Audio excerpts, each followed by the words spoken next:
Have you got calendar virus on your iPhone? Yes, if you are scared of these unknown calendar appointments, then just try to follow these quick steps to remove your calendar virus from your iPhone once for all. So, let's get started.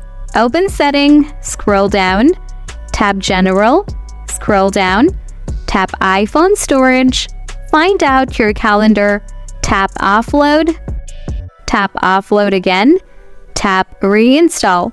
Quickly after that, reopen Setting, scroll down to the bottom, tap App, scroll down, find out Calendar app, find out Account. Here, most likely you'll have an unknown account which you need to log out or delete it from your account. If you found any account that you don't know about, just get it out of your calendar account. So guys, that's how you can remove calendar viruses from your iPhone. Now still, if you have anything to ask, let me know in the comment section. Thanks for watching.